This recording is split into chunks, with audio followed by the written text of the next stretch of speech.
Okay ဆိုတော့မြန်မာနိုင်ငံက private uni college တွေကကောင်းလားရှင်းပြပေးပါ please ဒီလိုမျိုးကောင်းလားမေးခွန်းတွေပေါ့နော်တခုခုကကောင်းလားအဆင်ပြေလားဒါတွေဆိုကျွန်တော်လေ definite answer ပေးလို့မရနိုင်ဘူးပေါ့နော်ဘာလို့လဲဆိုတော့ကြည့်တဲ့သူရဲ့ shoot down တွေပေါ့လေမူတည်မယ်တိုင်းနဲ့စံနှုန်းတွေပေါ့လေမူတည်ပြီးအဖြစ်ကပြောင်းလဲသွားနိုင်တယ်ဥပမာတချို့လူတွေအတွက်ကြတော့ဒီမြန်မာနိုင်ငံရှိတဲ့ private uni college တွေကကောင်းတယ်ဒါပေမဲ့တချို့သူတွေအတွက်ကြတော့လည်းမကောင်းဒါပေမဲ့ကျွန်တော်ဒီနေ့မှာတော့အဲ့လိုမျိုးမပြောတော့ဘဲနဲ့ definite answer ရအောင်ကျွန်တော်ပေးပေးမယ်ပေါ့နော်ကျွန်တော် generally ခြုံပြီးတော့ဒီမြန်မာနိုင်ငံက private uni college တွေကကောင်းလားကိုကျွန်တော်ကောင်းတဲ့တစ်ချက်နဲ့ဆိုးတဲ့တစ်ချက်ကိုကျွန်တော်ပြောပြသွားပေးမယ်ဆိုတော့ပထမဆုံးကောင်းတဲ့တစ်ချက်ပေါ့နော်ပထမဆုံးနဲ့ဒီ only ပေါ့နော်တူးသီးတော့ကောင်းတဲ့တစ်ချက်ရကျွန်တော်တို့ကတကယ်လို့ပြည်တွင်းမှာတက်မယ်ဆိုရင် tuition fees ကတက်တာတယ်ဥပမာကျွန်တော်တို့ကဒီမြန်မာနိုင်ငံမှာ private uni တွေတက်လို့တစ်နှစ်ကို300နိုင်ငံခြားမှာအဲ့လို level မျိုးကို300နေတော့မရနိုင်ဘူးပေါ့နော်အပြင်နိုင်ငံခြားမှာတက်လို့ရှိရင် living expense တွေပါတယ်ရှိတော့ရှိလာမယ်ဒါပေမဲ့တခုရှိတာကိုကမြန်မာနိုင်ငံမှာတက်မဲ့ private university or college က tuition fees ကနိုင်ငံခြားက uni က tuition fees နဲ့ညီနေတယ်ဆိုရင်တော့ကျွန်တော်ကတော့ living expense ထက်အကုန်ခံပြီးတော့နိုင်ငံခြားမှာတက်ဖို့ပဲကျွန်တော်တို့ recommend လုပ်ချင်တယ်ဘာဖြစ်လို့လဲဆိုတော့ဒါကတော့ဒီမြန်မာနိုင်ငံ private uni ရဲ့စိုးကျိုးပေါ့နော်ကျွန်တော်မြန်မာနိုင်ငံပြည်တွင်းမှာကျွန်တော် private uni college တွေတက်မယ်ဆိုရင် international students နဲ့တွေ့မဲ့ရခိုင်တော့အင်မတန်နည်း less than 1% လောက်ရှိတယ်ဘာလို့လဲဆိုတော့ကျွန်တော်ဒီမှာဆိုတော့အချင်းချင်းပဲပြန်တွေ့မယ်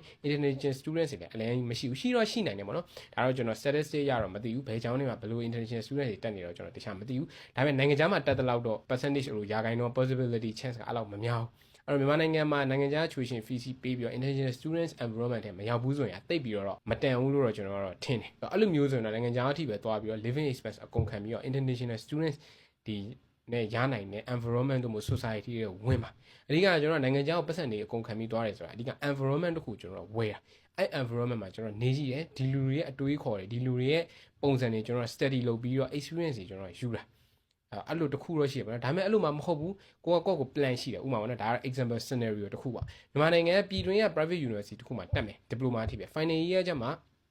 နိုင်ငံခြားကိုတက်မယ်ဒါမျိုးဆိုလည်းအရင်ကောင်းတယ်ဒါဒီလိုမျိုးပသွေးဆိုလည်းကျွန်တော်ဒါအရင်ကို recommend လုပ်တယ်ပေါ့နော်မြန်မာနိုင်ငံ private university college တခုခုမှာအဖြစ်တက်လိုက် diploma တွေပေါ့နော်အမှ2နှစ်ခွဲတော့3နှစ်နဲ့အမြန်တက်လိုက်အမြန်တက်ပြီးတော့ ranking တွေပါကျွန်တော်ကြည့်မနေနဲ့ကိုက bachelor degree ရသွားရင် diploma 3ဆမရတော့ဆိုတော့အဲ့လိုမျိုးဖြစ်တဲ့3ဆမရတော့ဆိုတော့ကိုကပုံမြင့်တဲ့တခုရသွားတဲ့အတွက်ကြောင့်လို့ပေါ့နော်အဲ့လိုမျိုးဆိုရင်ဒီမြန်မာနိုင်ငံမှာ diploma ကိုအမြန်တက်လိုက်ဒီဘယ်ဟာပဲဖြစ်ဖြစ်ပေါ့နော်အဓိကတော့ကိုနိုင်ငံခြားမှာတက်မဲ့ final year တက်မဲ့ university ကတော့ဒီမြန်မာပြည်တွင်းကတက်လာမဲ့ diploma ပြည်တွင်းကတက်လာလို့ရတဲ့ diploma ကိုလက်ခံတဲ့အနေထားတော့ရှိရမှာအဲ့လိုအနေထားရှိရင်ပြည်တွင်းမှာ diploma ထိတက်လိုက် final year ကိုနိုင်ငံခြားမှာတက်လိုက်ဒါမျိုးဆိုရင်လည်းကောင်းတယ်ဆိုတော့အဲ့လိုမျိုးတွေကြည့်မဲ့ဆိုလို့ရှိရင်ပြည်တွင်းကတချို့တော့ကြတော့